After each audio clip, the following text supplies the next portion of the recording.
Good afternoon, everyone. It is 4:01 and we are recording, so I'll get us started. I'll call our work session to order of December 8th, 2022, and the focus is the City of Richfield Park's local sale tax proposal, and I'll pass it to our city manager, Katie.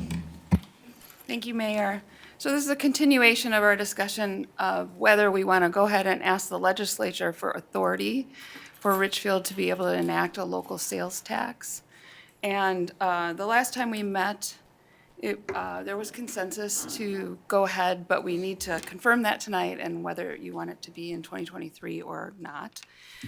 Tonight, we also need to start talking about the details of the projects, and that in order to ask the legislature, we need to submit, the council needs to pass, and we need to submit a resolution that includes the projects, project details, that they're regionally significant, the estimated amount of the project, and then how long it would take to raise the sales tax for that project. We've been doing some research since we last met, a lot of research, quickly.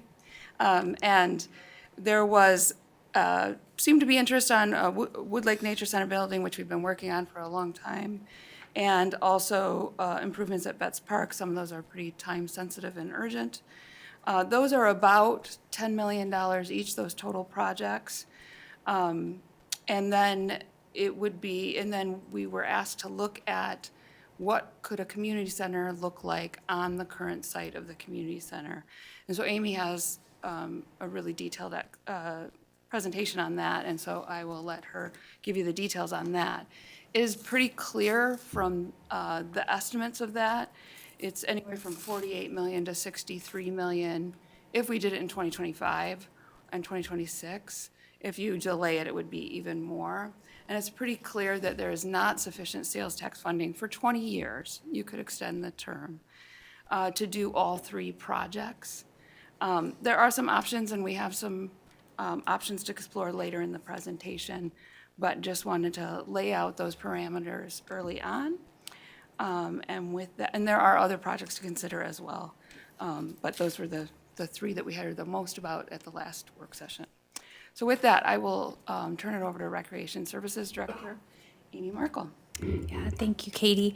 Last time we met, it was October 18th, and I received great feedback from council to kind of go back to the drawing board, look at some of the projects with more creativity, dream big, refine them. And so working with a team of people the last month and a half to put together the proposal that we're going to look at tonight. And most of the folks are here, so we have a lot of experts. So if we have real detailed questions, we can go ahead and ask them. But Kristen's here from Public Works, and her team does a lot of the park maintenance.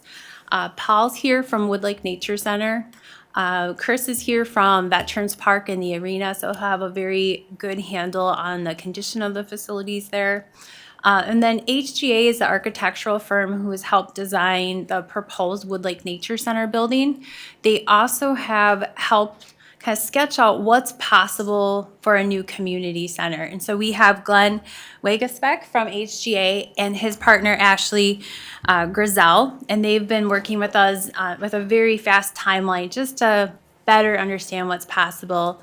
And Scott just walked in. I've been working with Scott as well, just to help pull all the details together of this proposal in a short amount of time. So with that, I love this logo, Renewing Richfield Parks. It's our nature. As we said before we started, it's a great play on words, and that's exactly what the focus is tonight, is how do we potentially utilize local sales tax to renew our parks, which desperately need a lot of love and care, and really a vision plan moving forward for ourselves and the future generations. So overall, our campaign goal, starting really tonight, is to get approval from council to bring forward to the legislature next month what projects we would like the authority to put on the ballot that our residents in the community can vote upon. And then from our previous work session, Chris Swanson brought forward a lot of great information with the University of Minnesota and understanding how local sales tax works. The voters would decide the projects, which ones they'd like to be included. And we can have up to 5 projects we ask authority for. But tonight we have more than 5. We have 6 to look at. Local sales tax won't cover all them, so we'll have to look at our top priorities and what we actually want to move forward. We also worked with the University of Minnesota, and they did a great job last presentation as well, understanding the numbers, and we know it will be about 5 cents for every $10 that would be purchased within the city. And in looking at how people have their spending habits in Richfield, most residents, that would mean somewhere around $30 to $35 a year would go towards local sales tax. About half of local sales tax would be from residents of Richfield. The other half would come from people coming into Richfield and spending their money.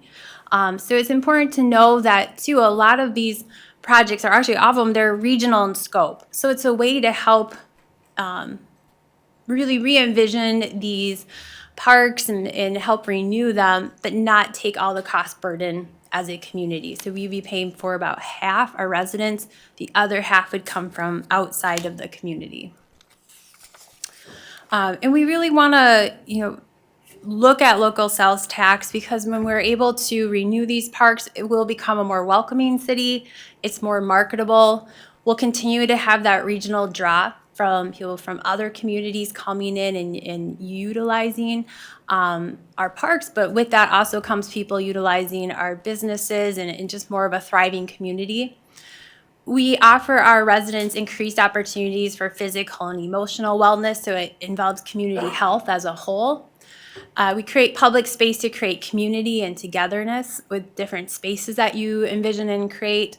And also it benefits the employees of Richfield businesses to have these spaces within the community that you can utilize on a daily basis. So the first project tonight is one that we all know quite well, and it's Wood Lake Nature Center. And we all know it's a very beloved park. It's heavily used. We know it's regional in scope, and it is 51 years old. So I think including it in local sales tax makes sense because, we're creating that vision for the future. The building itself, as we know, is in rough shape. It doesn't always meet the needs of the community and the class sizes and the overwhelming number of people that want to have programs there. We are turning away people all the time because we either can't take that number of students or we just don't have the space. So a new building would afford us a lot of opportunity to grow and really kind of solidify the future of Wood Lake Nature Center. On the left side of these slides, we have it written out, kind of the regional significance of these projects, and that's information we can bring forward to the legislature. But we know from statistics that we do about 730 free to low-cost programs there a year. From an equity standpoint, we are reaching a lot of people that don't always have access and opportunity to bigger green spaces and parks, and we're really offering opportunities for people to recreate, whether it be snowshoeing, skiing, hiking. We know that about 70% of those who come to Wood Lake come from outside of Richfield to rent equipment, and it's about 65% come from outside Richfield to attend programming. And the projected timeline for Wood Lake Nature Center would be from 2025 to 2026, have the construction. The total project cost, and this is built in with the state's inflation calculator, is close to $24 million. And we have increased our ask to the state of Minnesota. We had a bonding request for $10 million, and we've increased that to $12 to help cover escalating costs. And we've seen escalation, as all of you know, in the last 18 months like we've never seen before. And hopefully it gets back down to a 4.5%. But the price of the project did, jump quite a bit due to inflation of materials. We are still very hopeful that we'd receive our bonding support through the state, and there's still an opportunity through the federal government of $3 million that we've asked. And time will tell how that kind of pans out. I think this is a project too. There's still a lot of opportunity once we get some financial traction to bring partners in I think this one is really unique and a special opportunity for outside organizations to be involved. It would include a new building and also a garage. And we'd also be putting some money into the trail system. I also wanted to be transparent that when you bring on a new building that's quite a bit larger and you want to increase programming, we also need to look at increased annual operating costs, whether that be custodians, part-time staff, a full-time staff, event staff, if you're going to have weddings and things like that, and also just program supplies. So we've estimated around $150,000 plus of just annual operating expenses. Granted, we would have more revenue coming in to help offset that, but those annual operating costs would go up. And there's just a nice reminder of what the building that we have preliminarily designed. It would have meeting room spaces, which I know our community has seeking. It'd have modern exhibits. It'd have a really open, welcoming space to get people out to the resource quicker. It'd have separate entrances and exits to the meeting room and education spaces. It would have an area for an outdoor classroom. So I think a lot of potential for something great to come over at Woodlake Nature Center. The second project that we are considering is Veterans Park Complex. And as you know, Veterans Park is a very busy park throughout the year. There's just a lot going on there. And Chris does a great job managing a lot of different facilities. We have, as you know, the arena, the pool, a trail system that winds through a natural area, playground, mini golf building. And some of the facilities here need attention, I think, to really have a healthy future. And the one that's probably jumps to the highest priority is the pool, because we have the original pool liner that was built in 1961. And our talented team, keeps it afloat, no pun intended, every year. It's a lot of soldering and breaking through concrete like last summer to fix the pipe leaks. They do a great job, but I mean, there probably will be the year where it's just quite expensive to fix or too difficult to fix, where we really need to reinvest in that pool. And some of the improvements would include some zero depth improvements, a concession area improvements. At the arena, we need to do the roof at Rink 2, HVAC system.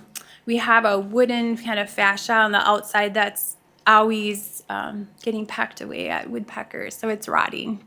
That needs to be looked at. We really want to look at some of the ADA improvements. We've done some things. We'd like to put in a lift elevator. It's become abundantly clear, especially with the Whitecaps games, how many people that have mobility impairments, have a hard time at the arena enjoying games because there's just not enough space. So we'd like to have a small lift elevator that help people get up to the second level. Our trails there are really popular. They are in rough shape with a lot of roots that have busted through with creating holes and uneven surfaces. So we'd like to resurface the trail system at Vets. We have some invasive species to control. When we took out that floating boardwalk this past year due to safety, we also had, as looking in the future, would like to do an accessible wildlife viewing platform so people could have closer access to the wetland again. Cohesive park signage.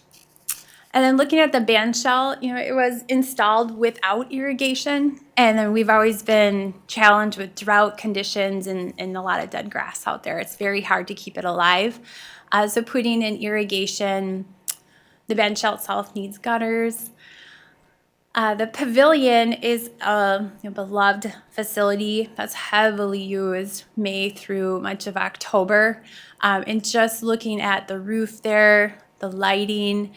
One creative aspect our team has looked at is because our farmers market is so popular potentially that space between the pavilion and the mini golf, creating an outdoor patio space where we could either extend the farmers market on weekends or have another rentable space, because often the pavilion is fully rented. So at least another area people could picnic. So having a patio area and work on some of the landscaping. The mini golf building needs a new roof and the outside fascia of that as well. Just playing around with costs, this is so much stuff packed into one. If we were to eliminate kind of the wants versus the needs, we could bring the project down to $7 million, and that would help cover the critical items on the list. And then, to do everything, we're estimating to be about $8.6 million. I do want to note too the regional, scope of this park. We have about 35% of our pool pass holders are from Minneapolis alone. So a large number of people are coming regionally to this facility, renting it, utilizing the farmers markets on weekends. And we know our vendors come across the 7-county metro area as well to sell. A lot of the groups that we are hosting at the actual arena are coming from around the Twin Cities, and they're listed there. And I think having the Whitecaps join too, it is a regional draw to come into the arena. Donaldson Park is the third project, and that is one of our larger athletic-focused parks on the west side. I did not have a lot of time to do engagement around these projects, but I did have some time to work with MICC, the Minnesota Life College, and just better understand how they're utilizing this park. I was super excited to hear that they're using it almost every day to have picnics with students, outdoor meeting spaces, particularly during COVID, it was important to them. So I heard some of their desires for Donaldson, since they're a large neighbor directly across the street. But any given day, you have people playing basketball. In the winter, there's people playing hockey or broomball. It is a busy place. We know from the different groups that rent the area, and because of its easily accessed, we have a lot of groups coming from across the region to utilize it for baseball and different athletics. This project's about $5 million in scope and would really look at a lot of the facilities there and renewing them. The $5 million would also include hiring a park planner to really look out and kind of help plan out this work. But working with Chris Link in park maintenance and his team, these are the ones that kind of bubble up to the top that really need to be looked at. A lot of resurfacing, new irrigation and turf with our fields, looking at resurfacing the tennis courts and pickleball courts, and providing lighting so we could play longer into the evening certain seasons of the year. I think one of the largest items on the list would be that building. If you've been in there, it's awful. It's really bad. And I would love to re-envision that building and creating a space that's rentable, throughout the year. MICC was saying we could hold classes over there. We'd love to have a space like that. So re-envisioning that building, but also have it, available for people to have picnics, use it to warm up if you're skating. Really a multi-purpose, multi-season building would be the way to go. Also, kind of a higher ticket item too is resurfacing the parking lots, because there's 2 lots at Donaldson. So lots going on there. The next project is Taft on the opposite side of the city, over on the east side. And this park we also know from who is reserving it and using it. It is across the region. We rent it to different soccer leagues. We have softball leagues, and it's really all over the place. We have a wonderful partnership at Taft with Three Rivers Park District where we do paddle share. We have a Twin Cities Broomball League where people come across the Twin Cities to play broomball. So there's really a lot going on there. This one is a bit more than Donaldson, and that's largely, we talked about last time, because there is an old construction dump site underneath much of that park. So it can be expensive having to make some soil corrections. But this would be a park that we'd like to take a look at the use and making sure the facilities fit the use and the demand. We can't fit the demand right now for soccer, but we can, we often have fields that are empty, the softball fields, certain nights of the week. So we'd love to see a conversion of a softball field or two over to a soccer field to meet the demand right now in the community. One item we took a look at that's not folded into the project cost, but it is an option, is we did work with a dome company to understand how much it would cost to have a dome placed over a soccer field at Taft. So it would be a full soccer field in size with room for a track around it. And it would be around somewhere around $4 million to actually pay for a dome. The tricky thing with domes isn't so much the cost of the dome itself, it's the operating cost. It's a kind of a precarious balance. You can lose some years, maybe make a little. It's not a money maker. And often the cities that we reached out to that have it's opening at like 5 or 6 a.m. and open to midnight just to break even. And in learning more about domes too, some of the costs involved, it can be up to $150,000 a winter to heat a dome. And the setup and takedown is very challenging because you need about 40 to 50 people to do it both ways. And there's only one company in the Twin Cities I learned that does this. And some cities have gotten creative, like City of Plymouth. It's all hands on deck. Like all city staff need to go out and help put it up and take it down. It takes a week. So staff work in shifts to help put it up and down. Or else it costs about 60 to 100 grand to set up and take down. It gets wrapped kind of like a boat can to store in the winter, and then on a semi truck, and you have to pay to store it over the the summer, if you don't want to leave it up all summer. You also need space in a dome for people to change and bathrooms. So there's a lot that can go into it. Operationally, it can cost close to $500,000 a year. So it's expensive. And to be very transparent, when I talked with other directors at our regional director meeting about domes, they said, run. That was the word they gave me. So I would, if we really couldn't figure out how to meet the community's needs when it comes to activity in the winter, it could be something we explore, but it wouldn't be my top recommendation. The next project is our park trail system improvements. And this would include solar lighting, cohesive signage, and some resurfacing, largely where parks are connecting into bigger trail systems. It's like over at Washington, that park connects into the regional trail system, and there's definitely a different quality when it comes to the sidewalk. But finishing some of the sidewalk work that doesn't quite stretch all the way to the regional trail from the underpass project. Taft Lake needs resurfacing. If Veterans Park wasn't done, I would include Veterans Park trails into this one, and that would take a lot of the budget. There's also the trail connector at Adams Hill that connects over into Edina. And we're also looking at a connection in Garfield Park from the new development over to the playground.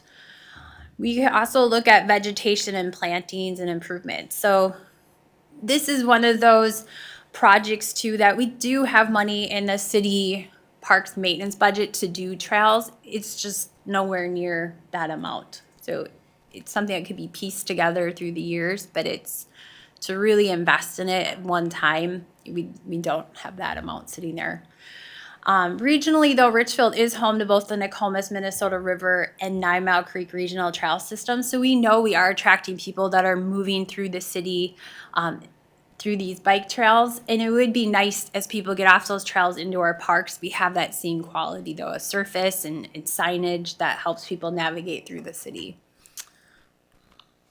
And when you look at a map of the city, you can kind of see how the different trails are laid out. And again, ones that would bubble up to the top, Washington Park, as it connects into the regional trail system. Vets Park, if we didn't do the Veterans Park project. Richfield Lake. But this map, I think, kind of helps you understand the green sidewalks are all the ones within our parks. Our regional trails are kind of going throughout with the blue on the south side and going up the east side as the Nokomis Minnesota River Trail. Mayor, Go ahead, Sean. I'm just wondering if you could clarify what is $5 million, like how much trail does that buy us? Or like, would it be like every trail on this map would be repaved with solar lighting, or like half of them? Or I just don't have the scale of how much it costs per park or whatever.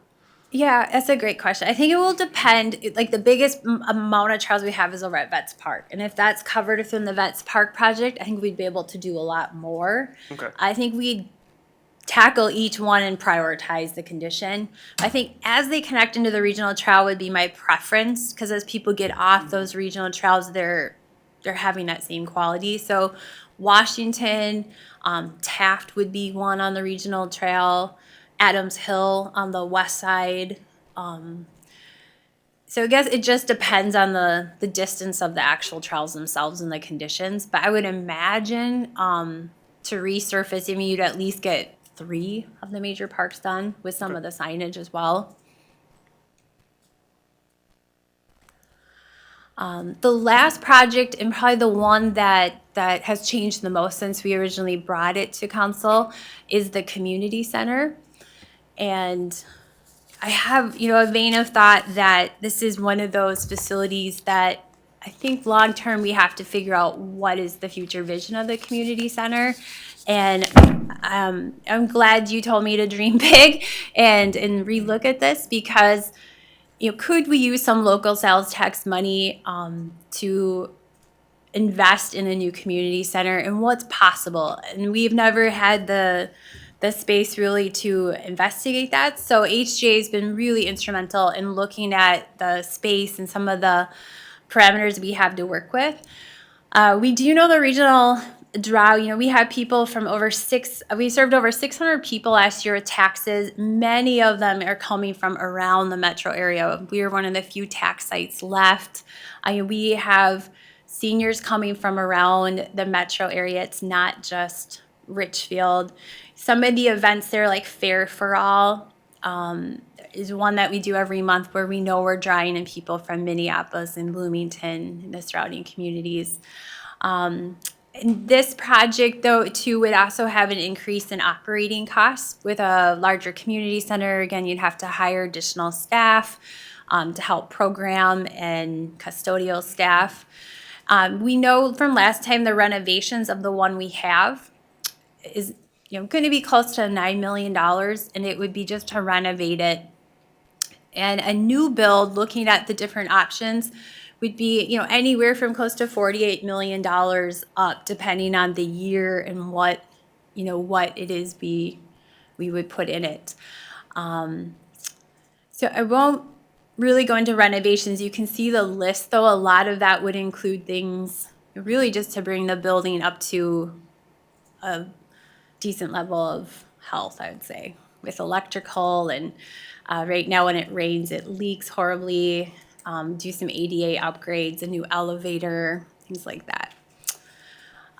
In working with HGA, we looked at some of the parameters we have, and the big one would be the Land and Water Conservation Fund. And one nice thing is that we did extend our boundary of the actual community center when that was established. So we do have more room than just the pad we're on now. So HGA did a great job kind of measuring that space in the purple and the green in the upper corner. And then understanding what space we have to work with, and then how much size do we need to build some of the basic community center amenities? So some of the program categories I hear the most often that people are interested in, one would be public spaces for groups to gather, programmable spaces for a lot of the programs we do now, but also new programs, multi-purpose event space, gymnasium spaces. I think that's something that probably bubbles up to the top for me that I hear most often, because you can get a membership, at a lot of the places like Anytime Fitness, something like that, for a reasonable cost and have access to gym equipment. But a lot of those don't actually have a full gym for people to play basketball, pickleball, things like that. We also hear people are interested in a place to walk, particularly in the winter, and that's safe. Recently, I've been hearing from several moms groups an interest in place for young kids to play and kind of be together. We also looked, at including office spaces and the support spaces you would need, such as a locker room, a furnace room, things like that. And again, you can kind of just see that area that we looked at. We have a question quick, Ben. Yeah. Yeah, I was just wondering if you could clarify, like the difference between an event space and a program space and a meeting space. Yeah. And also I'm curious, particularly in the Wood Lake Nature Center proposal, like what of those things are included there? Yeah, that's a great question. The event space, what we designed into some of these options, and it's just nice to know you could do this. It isn't like we have to do this. It's just nice to know it is an option we could fold into a community center if that is something you want to pursue. An event space would hold like 100 people. It'd have a caterer's kitchen. I could see workshops, conferences, weddings, any sort of larger family gathering there. Wood Lake Nature Center does have space that would fit, around 100 people in the new building design for those seen sort of gatherings. So you wouldn't need to overlap, but just know it's an option. Yep. So with the measurements that were done, the gross square footage of the site was around 68,000 square feet.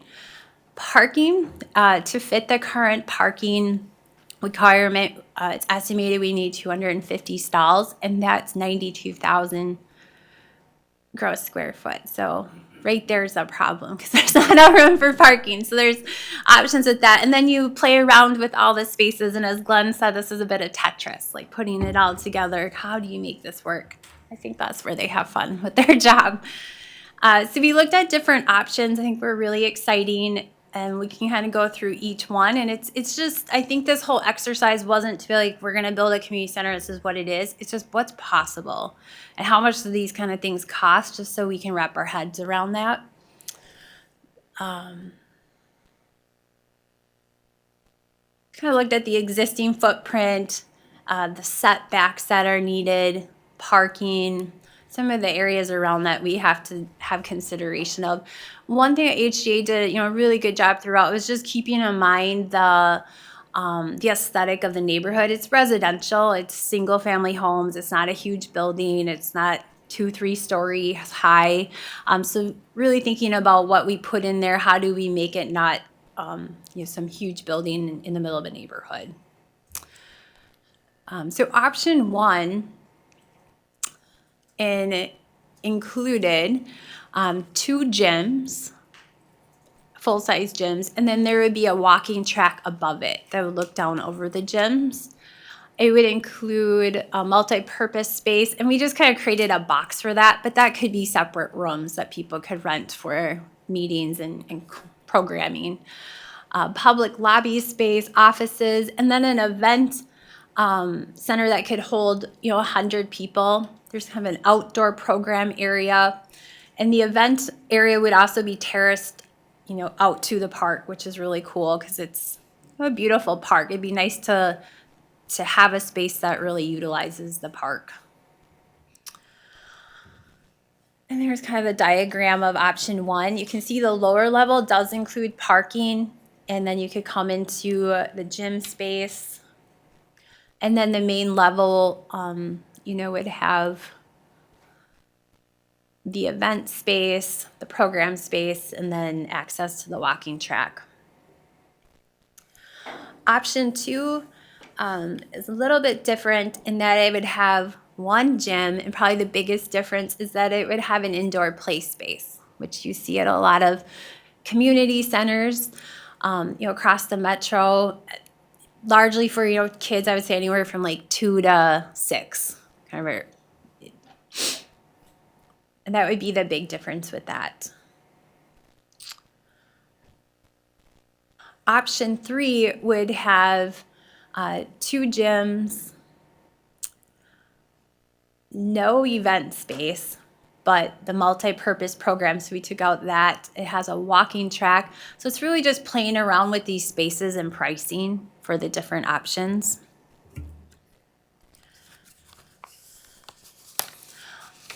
Option 4, I'm gonna grab my sheet. But that one has 2 gyms, the walking track. It does have a kind of an outdoor program area. It does have a play space as well. Option 4, I believe, is our most expensive option because I think it's kind of all in. It has everything. An event space as well.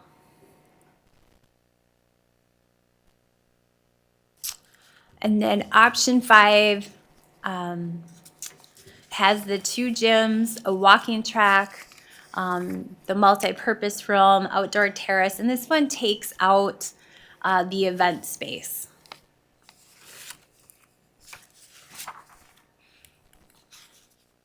And then option 6, this one has a gym and then a smaller kids gym.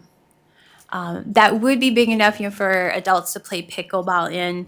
But this would be our least expensive option. As we worked with HJ, that we kind of came up with those first 4 options, and then we went back and said, how could we do a community center for less, knowing the budget that we have? So they came up with option 5 and 6 as ones that would cost less. So there they are, kind of stacked against each other. You can see little differences, and then the preliminary cost analysis of what they would be.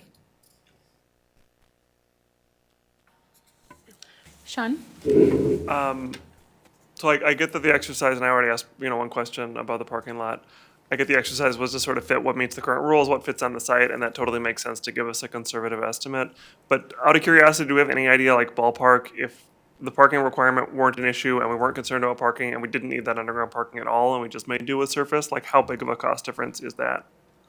About Well, 7? we do have some of that information available. If you don't hold me to it. Thank you, promise. Exactly.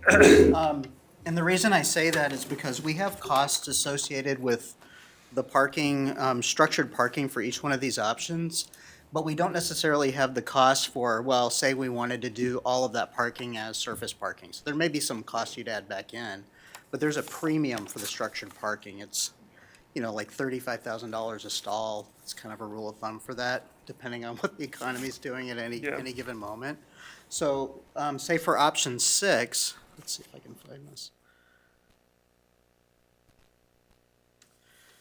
The structured parking is listed as about, I'll just do some very, very sketchy math. Yeah. It's about $5.5 million or $5.6 million of a premium, really.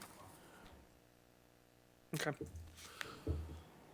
And that's a range depending on the size of the building too, because as you know, the parking requirement's gonna change based on the size of the building, the amount of occupants. And so, let's see what our range is roughly for structured parking. It's probably from that 5.5 to as much as, 7? yeah, actually it's like 7.8 million. Okay. Because, and what I'm counting is below grade structured parking, and then the parking that's on top of that, which is structured parking too. Got it. Because it would be cheaper to put it on dirt than to put it on a, yeah. Correct. Okay. By a factor of 10. Okay. And so, yeah, I mean, to your point, it's like you're looking at a three-dimensional spreadsheet, right? It's not really designed, but it's kind of, does it fit on the site, and what are all the variables that are gonna generate the sizes of things and quantities? Other questions, Simon? I know this is not the parking meeting, and so this is the only comment I think I'll make on parking. But another consideration, I think, are the ongoing costs that we would save on not having underground parking. We lose a lot of square footage that we're not necessarily using and heating and maintaining. And so as we think about the costs too, that's another consideration. Other comments? No? Okay. Looks like we can keep going. Yeah, as we worked with HDI, I'd say the parking and the land and water conservation law grant and how it limits what we can do are probably the biggest limitations of the site. And just so people can understand, a project of this scope with escalation, what it looks like doing it 2025, 2030, 2035. And one thing that's kind of stuck with me too, if we were able to get any sort of state dollars for a project like this, which is often hard for a community center, but if we were, I think by the year 2030, the state's looking at their B3 requirements, being all projects need to be net zero. So they would probably go up more because you'd have more sustainability measurements kind of drawn into the project. Mary? So I had a question. When you look at the topography of that area, it like goes down this steep hill. So even if we didn't have the structured parking, would there be a lot of cost because of dealing with the change in the grade? There would be some costs associated with that. Without having designed something, it's hard to say exactly what that would be, but there would be some premium associated with, lowering, say, the double height gym or indoor play area to try to minimize the scale of it to match with the neighborhood, those sorts of things. Simon? Oh, sorry. Go ahead, Mary. So in some ways, that change in grade could help because you could have the gym down lower. Okay, that's interesting. Sorry. Go ahead, Simon. Thank you. I just had a question about the location. I know this is intuitive because our current community center is right there, but as we're just contemplating, a dome in Taft Park or something like that, it seems, would it be possible to consider locating this structure in a place that doesn't have the development challenges, maybe trading a soccer field for a community center like this? I'd say it's possible. I think because of the construction dump, it could be expensive because all the soil would have to probably be that huge area would have to be remediated. I think it's possible. I mean, you'd have to give up a lot of the surface area, which is one of the main parks that we have people playing in for fields. You'd have to give up a lot more green space. Other comments or questions? Okay. We did think about that, is there another place we could put it, where we wouldn't have such a limitation in the size and the parking? And, the parks that have the biggest green space would probably be Donaldson and Taft. And I think with Donaldson, some of the challenges would potentially be the neighborhood and maybe the challenges of putting in a big building like that. And I know it's residential kind of over by Augsburg too, but they've had a building there for a long time, so it wouldn't be as drastic as a change. But Donaldson too, you'd be taking away green space that's used a lot for different athletics. So, and I think there'd be a challenge at any of the three sites, so. This just shows, though, escalation to help you understand the costs of each option and how that goes up, and helps factor into a more normal escalation. I think it was 4 to 4.5% versus what we've been experiencing. And then recommendations and kind of direction needed for next steps if you want to pursue local sales tax. We need to determine when to ask the legislature for approval for the authority to place these projects on election ballots. We can bring it to the legislature in 2023, and that would be due at the end of January or 2024. And we recommend we ask the legislature in 2023. It would give us time to refine projects and organize education with the community, as well as go back to the legislature if needed in 2024 for additional projects or changes. The other direction needed is, what park projects do we want to ask the legislature for authority to put on a ballot? And I think in talking with Katie, it almost seems like there's no wrong answer because there's so much need. It'd be great if all these projects could get done somehow, but really looking at priorities, we would recommend that Wood Lake Nature Center building project and Veterans Park projects would be included in our proposal to the legislature. And in 2023, we would work through our strategic planning initiative of inventorying the condition of all our park facilities to kind of better understand and prioritize future work, and also pursue a needs assessment so we can help determine the potential scope of a community center. It is such a big ticket item. What is the need? What is the desire? And then if it's there, ask the legislature in 2024 for the authority to include that project on the ballot as well. It would also allow time for us to find potential project partners for a project such as a community center. And also, I was thinking we could also bring in more partners for Wood Lake, which would free up more money for this type of project, because that one might be easier to attract people. Another recommendation would be we could include Wood Lake, the Vets Park Complex, and the community center in our proposal to the legislature, and prioritize Wood Lake and Veterans Park as our top priorities.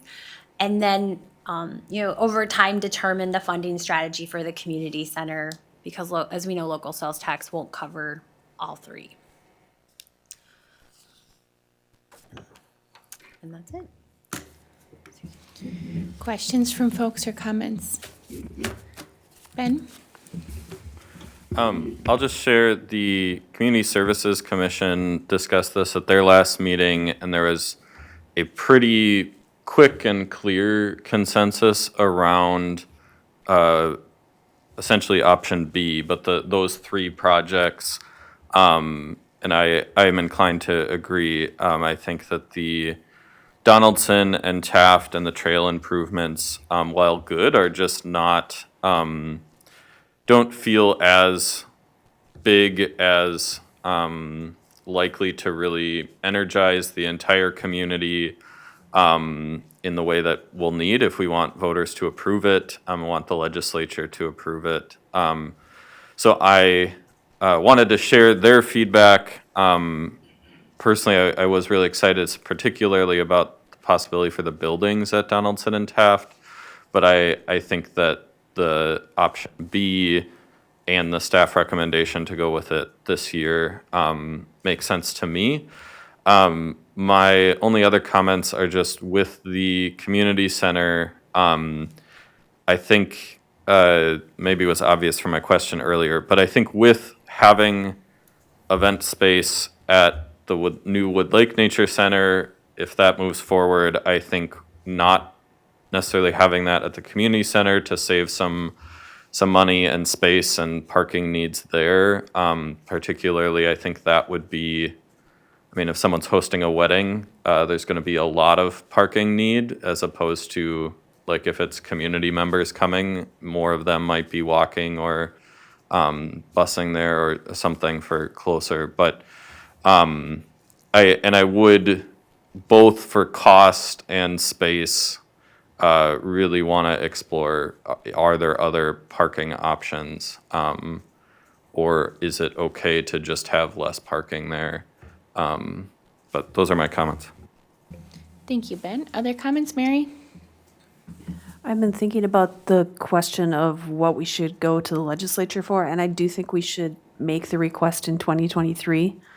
And from what I've understood is that it is not a partisan thing about whether people like sales tax, so we don't know what the new tax chairs, if they're gonna be amenable to having sales tax or not, and I think we should go for it and ask for it. And we can also pare down what we ask for the community for, but at least if we can ask for the broader ask from the legislature, that gives us time to figure things out and room to maneuver from that standpoint. As far as the two options, I would probably lean towards B, but I could be talked into A as well. But I do think we need to just go for it and ask for it at the legislature and get permission. Thank you, Mary. Oh, sorry. Yep. Here we go. Other questions, comments, feedback from folks? Katie? Thank you, Mayor. I did want to let folks know that we, in doing our research, we did talk to both our lobbyists and Representative Howard about any, the best approach at the legislature for success. And basically, he said that the decision should probably be made for other reasons, and that he felt pretty confident that we had a good team and could get flexibility if we needed it in the future. The other thing, we've been talking to Ellers and getting some preliminary estimates. And, just so you know, you can't look at just the project costs and then the sales tax, because the funding for this, depending on the term of the bond, would be anywhere from 30 to 75% additional. The other thing is, if you add that kind of debt in a one-time issue, that's a lot. That's somewhat mediated because you're identifying a new revenue source, but that's a lot of debt to add all at once.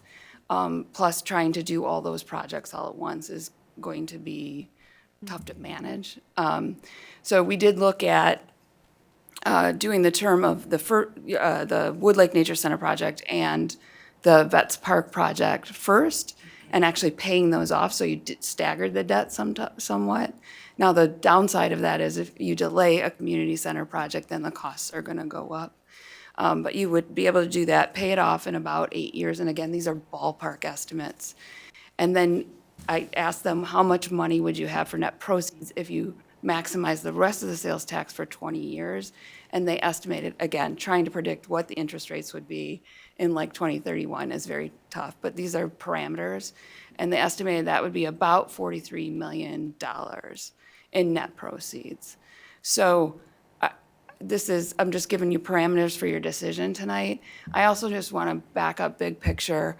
Like this list of those potential projects that we looked at, that's not an exhaustive list of the need for investment in recreation and parks. As you know, we've talked about this during strategic planning. We're starting from a pretty big deficit because we weren't investing in that regularly. Plus, the city was just built out so quickly in the 60s. So, I think our mayor said Richfield built in 1960 and still original.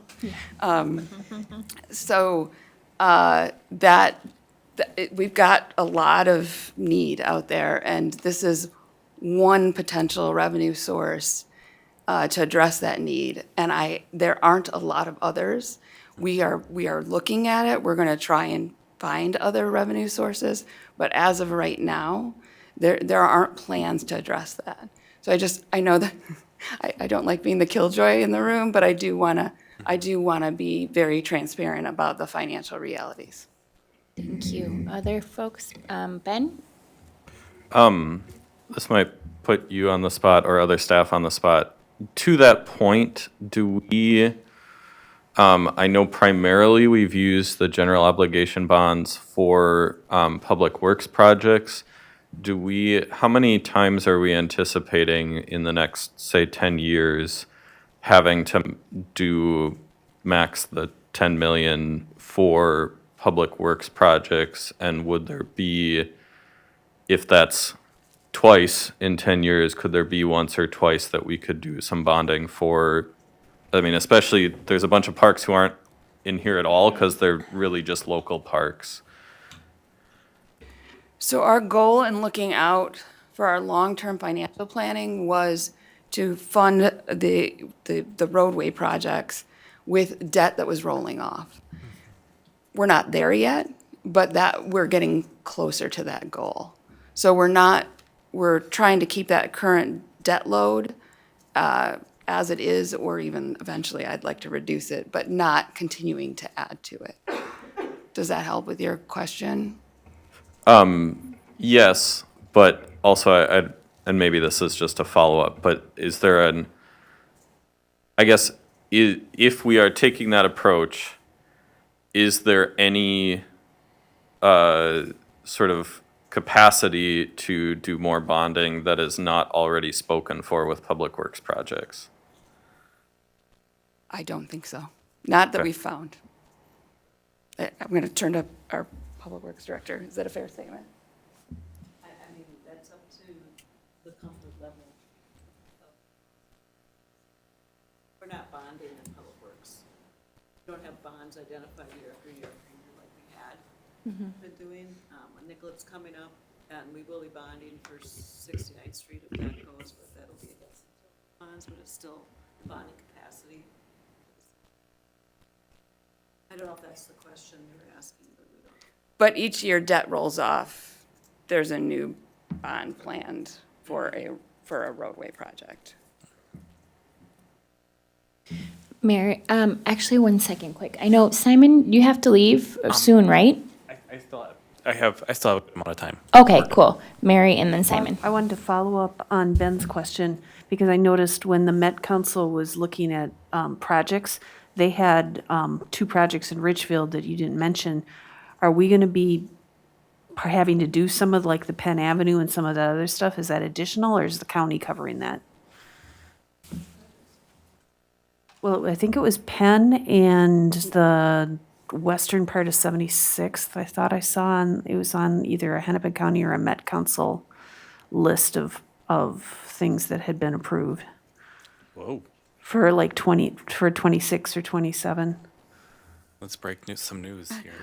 Nicolette has been approved. Well, there was for something with Penn too. 2026, right? Well, that would be great news, but that would cost more money for the city. Well, that's what I was wondering, is there's more money involved there too, if that goes through. That was a preliminary. Yeah. Are you thinking when we submitted the projects for regional solicitation? Because that was like our list of asks, but I don't think we didn't get anything other than the county is doing Nicolette, right? Okay. I don't know which ones got approved, but I saw it was on the list. They did get more money, so I haven't been made aware of anything. Okay. I will look it up and send it to you. Simon? Oh, thank you. A couple of comments. I would support. I'm a little confused by the AB breakdown, so I'll just kind of say what I think and tell me where it lands in A and B. I'm really supportive of pushing forward for the community center early and more aggressively. And part of the reason for doing that is we have a really diverse community that has a lot of needs, and there's a lot of overlap, but there's a lot of difference. And I think the opportunities that we have, especially for the seniors in our community, they may not be able to benefit from, they certainly could benefit from the hockey rink and the pool, but wouldn't necessarily. I think there's probably more an opportunity for them to benefit from the community center, and definitely opportunities with Lake Nature Center. But we're going to ask for investments, and when we get older, we're asking for investments for things that will outlive us. But I would love to be able to go to our community and say, for today and tomorrow, we're asking for your investment for opportunities that will benefit people, in the next decade and in the decades to come. And this seems like a good time to have that conversation, and a conversation I'm really interested in having. On kind of a more granular note, when it comes to improving the parks and rethinking Donaldson and what we would do there, I've had independent restaurant owners approach me about being really interested in using some of the old spaces for for restaurants. And I think that's one incredible opportunity that we would have that would really bring people together. It would be great placemaking, and not a substantive source of capital, but just I think more. It would be positive, and it would be good community space making. So I just wanted to put that out there. Also, I think the dome is probably the first good project to sacrifice. But as we think about things like that, there were some comments about partnerships, and wasn't sure. I know this is really fast moving, but obviously, our school is a great potential partner. But also, if we were looking at Taft Park, looking at the Minneapolis school system and potentially partnering with them and other private schools could be, and other clubs could be good opportunities for partnerships. And then I wondered, as we had time, would we consider at all having creating if it were a nonprofit, I would think of a steering committee to go out and raise funds or connect with the community, but really engaging community members. So it's not just on city staff and electeds, but really tapping into the resources that we have in our community for these community projects. Those are my three thoughts. Thank you, Simon. So I think I heard your support for then option B. Is Yes. that what other people heard, and then you think option B is what you're Yes, saying? I think as I understand option B, Yeah. I was just a little confused by when it says over time determining funding strategies. That means we're going to do this work over time, but we're asking for it now. Is And that we'll right? have to figure out where the rest of Yes. the money's coming Yep, from. I agree. Yeah. Mayor, I'll just explain maybe the two options. And again, this is hard. It's a big decision, and we can have more meetings if you need more time to decide. So what the thinking is, seems to be consensus and some and more urgent needs for Wood Lake Nature Center and the Vets Park project. The community center, we looked at renovations, and it wasn't until we met with you that the council said, well, let's explore this. And there is community interest in that. You know that in the community survey that these projects kind of came out in a tie when we asked residents about them. So we have also been charged in the strategic plan to look at all of these assets and come up with detailed plans on the investments needed and options and other funding sources. We haven't had the time to do that yet in the strategic plan. And so do you want to commit all of that future revenue stream of sales taxes to the community center without doing that work? Because you would not know what else is on the list. And so the option A gives you some more time to do that. It is a less clean ask at the legislature, absolutely. And I don't think there's a wrong answer. I really don't think there's a wrong answer. Option B says, put that community center in there for the remaining sales taxes to max them out. You don't, even if you got it from the okay from the legislature, you could not bring that to voters based on the other work that we're doing. I think the risk is that once you commit to that, people are going to get excited about it, right? It's going to be hard not to go forward with that. So I think that would be the risk. So hopefully that makes it a little more clear. No, I think that makes it clear, and like Mary said, I could be talked out of it. Hello. I could be talked out of it, but I think now is the time to have a bigger conversation. We haven't been utilizing, this is a tool we haven't been utilizing, and I'm glad we're doing it now. And I know it's not a silver bullet for anything, and we have a lot of conversations to have, and you're looking for direction. So for me, it's bigger now, and having a strong conversation with our community and with the legislature, because these are assets that'll serve the community for multiple generations. Sean? So to clarify, with option B, are you still doing this work of inventorying? It's just that we've kind of put the cart before the horse, I guess, in that, okay. I'm still really torn, because I guess I would say that I'm not sure what our need is or how needs aren't being met, which is part of my question today was like, how much money does this save a family versus joining like the YMCA or even using other, like Edinburgh Park provides many of these amenities, is like 600 feet from the Richfield border and is like $20 more a year for a non-Edina resident. And I get that it's not the same thing to say go use Edina's community center, but we could definitely give everybody $20 and come out way ahead. The need for Richfield specifically to provide this and like what value we're providing to the community is something that I still haven't. I love the idea of a community center. I love the idea of having it. I don't know that I think it's like 3 times, 5 times as important as like the work at Veterans Park, which is what we're saying with these amounts of money. That said, I'm not that concerned about bringing it to the legislature, just because there is interest. The 2 projects that you have wouldn't even use, even after financing, the amount of money that we would generate.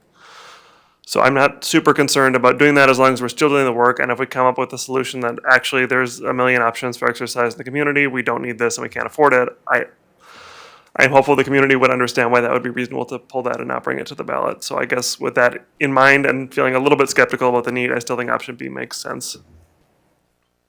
And then just a couple comments on the other projects we're not doing. I do want to just say in general, I think the trail consistency and standard is important, but it's not it doesn't seem like a great referendum project. I hope we find another way to do that as I'm coming up with millions of dollars for you to come up with. But I do think that stuff is important. Just to put a plug that I worry that it's like, you have this house and everything's kind of like crumbling a little bit. It's still a cute house, of course. It's lovely. And we put in this amazing kitchen, but like the paint is peeling on the outside. And I kind of worried that would be the effect of, we have this great new community center, but then all our, trails are crumbling. So I hope we find ways to kind of get some of that smaller, wider spread stuff in the future somehow. You said B in 2022. I did say B. Okay. Ben, and then Simon. I appreciate the comments. I guess in my mind, even if we get approval, I agree with the comments that getting approval doesn't, we aren't committed then to putting all of them on the ballot. I also know to me, it's a very different question, which year do we ask for it and which year do we put it on the ballot? And I think there's a lot of reasons why putting it on the 2024 ballot would make more sense. And so I think we would, if that were the timeline that the rest of council and staff went with, that would give us plenty of time to sort of react to the needs assessment. And then also my understanding, there's certainly other needs we have that could be described as regional, but I think there's going to be a lot of needs on there that we just can't use this source for because they're local amenities. Mm-hmm. And so to me, focusing on the biggest projects makes sense to me, and then continuing to assess it between now and, I guess my one concrete question is, do we have a sense of, I think typically it's like early August is like the very final deadline of like when you need to have something finalized to put on a ballot, or would it be, like if we were going to consider putting it on the 2023 ballot, do we know how soon we would have to have it finalized and how that compares to our planning or our timeline for the needs assessment? Great question. I think tonight we're just looking for, do you want to bring it to the legislature? And then we're going to need to come back to you. I think we need to know before like a deadline to put it on the ballot, because we're going to have to start a campaign. So if we were to go in 2023 to the voters, we'd have to be working before August. So we'll need direction from the council before that. But I'd like to maybe do some research before that. We're just trying to get this one done tonight. But yes, that will be the next big question for you. I just have a clarification point on Ben's comment. So I had first heard you say that you were in support of option B, and then now did I just hear that you were saying a combination? So like we're saying yes for sure to the community center, but we will see with the assessment on the timing based on the plan, based on what we find? No, I guess I'm still saying B. Oh, okay. Just the Sorry. needs assessment is still happening. Yeah, Correct. Okay, got it, okay. Who was it? Simon, that was next? You were gonna say something? Oh, were you? Okay. I will share my comments. So before this item became an option for funding for the community, for the city and the community, we had been working on and thinking of, and this is some of the stuff that I've been thinking about for a long time since I started, was our bonding and debt short-term, mid-term, and kind of long-term goals and plan. And we had talked about needing to revisit that and get a better understanding of what those needs would look like, and not just assuming we were going to max out at 10 million every year, and just kind of look at that. Then I think about the redevelopment boom that we've been going through, and then I think of like how much of that is left, and then what is the impact of updating, or what is the impact of the hub redeveloping, and what is the timeline and the type of increase to our tax base and diversification of our tax base. I don't know the answer of that, but I feel like there's an assessment there to look at with our commercial or just redevelopment opportunities in general. And I think that I don't know. I think the gap is, I don't know if we're halfway through it or not, right? Because this redevelopment is just going to be every 30 to 50 years or 30 years, I don't know, where we are in these phases of, we were one in the 50s and 60s, and now we're kind of in the other one. And given the size of our community, there's only so much redevelopment that can be done until the next phase of redevelopment. And so I'm just wondering what the impact of that is. And then that connects to like TIF rolling off and all these things. So that's another bucket.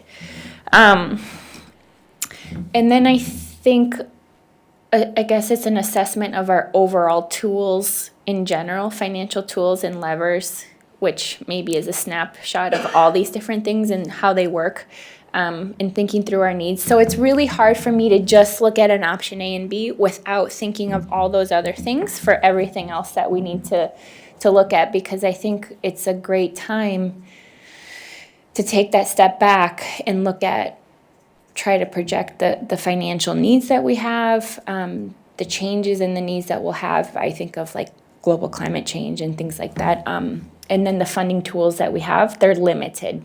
And so for me, based on that, and I think I've been there previous to this presentation, is I'm in support of A. I know that I only have a couple days on the council left, so take that with a grain of salt. But I just have a hard time making a decision like this without taking these other factors into account. And with the community center, I would love a community center. I also think that Richfield does an exceptional job of providing the assets of a community center. And I mean, I feel like we have the best recreation department and offerings overall. And if we could really update those facilities, it's a different way and a different take, kind of like what Sean was saying on a community center. We do that in many different ways. And it's not just this one building, it's the access that we provide through Wood Lake Nature Center, it's the programming, it's all these other things.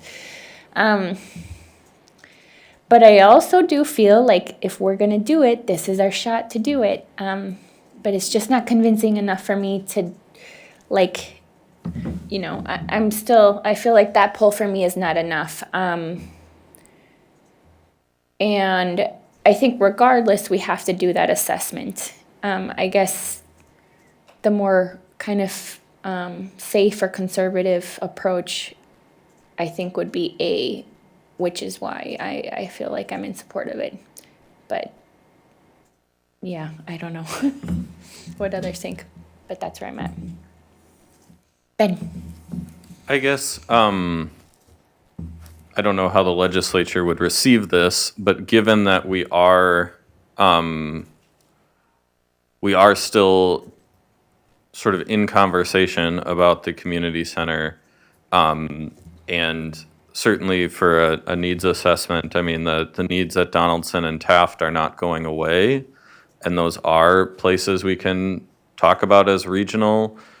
At the risk of throwing an option C out there, is there a reason not to get legislative approval for 5 And then if we are looking at deciding by 2024 what would go on the ballot then, we have the most flexibility available to us? Or have we heard that, then we would clearly be putting forward projects that add up to way more than the tax offers. Would that be less likely to get approved? So based on our research, most communities are asking for 20 years, and that's that approximately $90 million. Also, the list of the projects that were approved by the voters last year, only one approached that kind of number, and that was for Maple Grove. Most of them are lower. So I think that trying to ask for 25 years or whatever it would be in order to put 5 projects forth, I think that'd be a tougher ask at the legislature. And one thought that I keep having throughout this process is that we have an old community center, we have to figure out its future no matter what. And if we have this local sales tax option, part of me feel like it'd be a shame not to have this big chunk and figure out what is the future of the building, because in its current state, like, we can't just keep going another 20 years without reinvesting in it. So if not now, what do you want to do with it? When, kind of thing, and what? That's true. I just keep having that thought, though, like, we're gonna have to do something. It just seems like this big sum of money, it could be a portion of it. That's true. Katie? Can I add to that? But it's actually what Amy had said previously to me. She said, in deciding these when we were talking about and trying to figure it out, she said, I have more confidence that I can find other funding sources for these other needs than I do for a building at the community center. So I thought that was a compelling point. Amy said to me, well, you should put it in your own Yeah, words. like, I can find funding. It's easier to find funding probably for a soccer field through a county grant, or a new playground, or some of the needs at Donaldson and Taft through partnerships. It's going to be harder to find like $40 million for a community center. I could piece together those parks over time with our current budget and exploring other levers we could pull and partners and grants and things. The community center it's just so much, it'd be really challenging. Simon? It's maybe the last thing I'll say, but as I think about it, it's a kind of project that will suck up all the oxygen in the room for a significant amount of time. That's a fair, I think it's good to just have that in mind. That being said, I think it's something that will anchor our community activity for a long time, and I don't know if I know we've waited a long time to have an opening to have this conversation and to consider this, and I don't know if we'll easily be able to do it again. And I just personally recognize this is a lot of learning on my part and a lot of commitment to a lot of community conversations and community dialogue so that people understand and buy into a vision for a project like this. So I don't judge anybody for having different thoughts on that, but I think it's important, and I'm willing to lean into it, not knowing 100% what that looks like right now, but just describing. I just want to put significant words around it. Thank you. Katie? Mayor, I've heard consensus on 2023, consensus on option B. We will need details on what that looks like for the community center, because we will have to have a project description. And also just a reminder, currently the process, this could change with the new tax chairs coming in, but currently the process is when you bring it to voters, they will vote on each individual project. So just as you decide further, but if we could bring up the different options of and we can schedule another meeting if you're not ready to have this conversation tonight, but anything more you can give us will be helpful. And we have until 6, right? That is correct. Okay, so now the request is to look at the options. The voters will vote on the options for the community center? No, what we bring to the legislature would have to have The options included? Yeah. Got it, okay. the staff recommendation would probably be option 5. Chris had a really good point as we were walking through. If you have two gyms, it affords to have tournaments and multiple things going on at once. And just doing some research, often when there's open gym too, you can have pickleball in one gym and people playing basketball in another, or you could have, I'm not invested into the indoor play space because in talking with a few of our cities that have them, there's a lot more maintenance, daily maintenance and cleaning of play spaces, and then reinvestment can be significant and expensive, every 10 years to refresh it. And the gym and the walking track is probably the greatest need. So I think we could do something great with option 5. The event space, as we have noted, could be covered with Wood Lake Nature Center for some of those larger gatherings. So I don't feel like that is critical. But I do think the 2 gyms in option 5 is. Ben, I think you had your hand up. Yeah, I would echo that for all of the reasons you just said. I also think, people use gyms for a whole bunch of things that are not basketball or pickleball, and so I think that too. There's if we wanted to have like a resource fair or there's a whole bunch of things you could use that space for. Especially, I think most places that have 2 gyms like that have the sort of canvas dividing wall that can be down or up, and so it's a very flexible space. Obviously, the program space, the multi-purpose space is great too for more like day-to-day usage. But I don't think we need a whole bunch of these other specialty things for this to be a huge asset to the community. Would those other spaces be included? I don't see like the office and Yeah, that would those include things are all across all of them. office, Okay. program spaces, and it does have a fitness studio, all the options, so you could have fitness classes. Right now we have them in the basement at the community center. Maybe a nice space with a wood floor and mirrors, that typical gym option. Simon and then Mary. Simon has to go. Thank you. I'll share this. Unfortunately, I have to leave earlier. I would be open to option 5 or 6. I really appreciate Sean's comments about the parking and thinking creatively, collaboratively, thinking what we can do to 10%, 13% is a huge swing on a project like this. Also, when it comes to office space, I know at the state they have looked at and have transitioned some of their offices out of government buildings and into leased spaces at competitive rates. And I know we just always assume we're always going to be in buildings that we own, but as work evolves, the need to have that dedicated space and to have that in that space, if we could eliminate 7 figures from this project, to think about leasing it and outsourcing that, I would encourage us to continue to think outside the box when we start with a project, but I think maybe get creative to make it more competitive. Mary?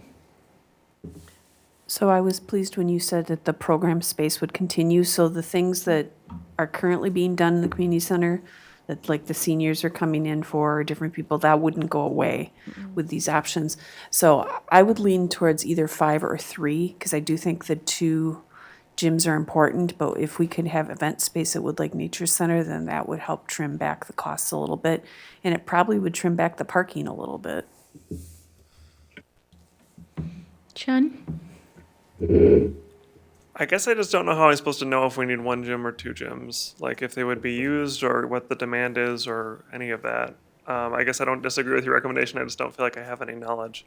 I guess my one question is, how exactly tied are we to this? Let's say we did come up with something creative from parking and we cut $5 million out of that. Are we allowed to go build the play space with that money? Or are we like, that wasn't in our description to the legislature and we can't do that now?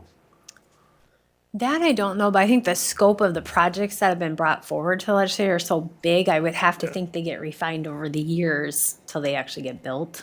Okay, that's my assumption, but I don't know. So, yeah, so I guess I'm comfortable with your recommendation of option 5 as the thing we bring forward. Since this is, more on our agenda now, I really hope we can come up with something for parking, both the aesthetic impact of that surface parking and the cost of the, so it's weird, I both want less and more surface parking, but you know what I mean, it is potentially extremely expensive and maybe even a negative effect on that intersection, so I don't want that. Being creative with that, having our conversation about how much we tolerate street parking in neighborhoods, when it's millions of dollars on the table, I think it's worth having, so. I don't know that I have any strong feedback. I mean, I do think the 2 gyms make sense in terms of how you can use it and then have run tournaments. I mean, part of me would like to have an event space because, I mean, then we'd just have 1, then we'd have 2. I feel like we could definitely probably get those rented out very easily, but I see the financial impact on that too, so I'd be fine with option 5. Yeah, I don't have any other comments. So Katie, Ben, do you have a comment? I have a very general one if folks are done on that particular. I just want to, given the bigger conversation we had about financing and how we, I think it is great that we, and I hope Kristen is not mishearing me on this, I think it is great that we have invested so much in our roads, our infrastructure, like utilities and everything. I also don't think it is fair or long-term feasible or sustainable that our recreation infrastructure is just sort of like figure it out with the leftovers. And I feel like it is true that we have road and utility needs that will use up all of the debt that is rolling off. And I'm glad we're exploring this. I'm glad that I think there's still a conversation about park dedication fees of like finding some additional funding. I think it's great that Amy works so hard to find grants for so many different things. And at some point, we're probably just going to have to do like normal bonds and normal, like, that should not be always just assumed that roads come first, and if we don't have anything left, then parks get the shaft. And I know that's a much longer conversation than just what we're having tonight, but it feels like that has been the mindset, and I think you're absolutely right that when we do this needs assessment, there's going to be a lot of needs. And yeah, I don't have an answer, but just want to name that I'm not really comfortable with just the assumption that all of our bonding capability goes towards roads and utilities for the foreseeable future. Katie? Yeah, thanks for that. And I do want to say it isn't just the roads. It is often the pipe underneath the roads too. So it's, again, we just built out really quickly in the 50s and 60s. And so all of that is coming to the end of its useful life. And then it is also, as Mary alluded to, it's when the county wants to do a project, it's those, we have that local share. And then that's when we get our pipe updated as well, so. And to just that point, I think more broadly, that's where my comments, regardless of what happens, and there is consensus or a majority on option B, I still think in addition to a needs assessment, I think looking at a robust assessment of our financing levers and opportunities and trying to think through what those are and how we use them.